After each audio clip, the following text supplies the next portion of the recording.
Another star witness taking the stand in the Sean Diddy Combs sex trafficking and racketeering trial. Scott Mescudi, also known as rapper Kid Cudi, just finished testifying about what he says happened with Combs in 2011 and 2012. Mescudi had a brief relationship with Cassie Ventura during this time, and Combs allegedly made threats against him because of it. Mescudi testified that he believes Combs actually broke into his house and testified that a few months later, a Molotov cocktail was placed on his Porsche, damaging his car. He told the jury he reached out to Combs after his car caught fire and described him with his hands behind his back like a Marvel supervillain. Combs has pleaded not guilty to all charges, and his defense team says any sexual encounters were all consensual. Legal contributor Eric Faddis joins me now for more. So, Eric, what do you think? How does Mescudi's testimony impact Combs' arson charges and the racketeering conspiracy counts that he faces, you think?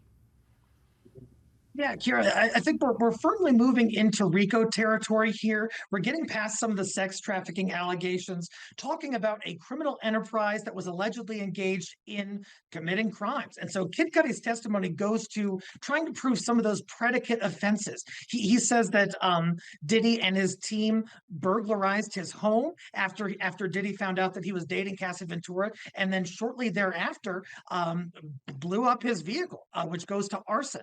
And so that was really the thrust of the testimony. That was the prosecution's purpose for putting him on. There were some points scored by defense as well. It was some colorful testimony.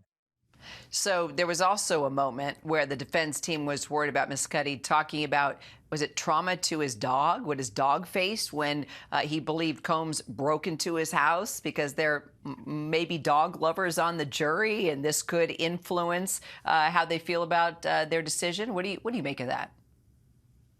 Yeah, Kier, what they were talking about is a rule under the law that prevents any side from kind of inflaming the passions of the jury, from unduly prejudicing in an unfair way the defendant, but by bringing out testimony that isn't necessarily central to any of the charges, but could really, make somebody cringe and say, "Oh my God, that's terrible."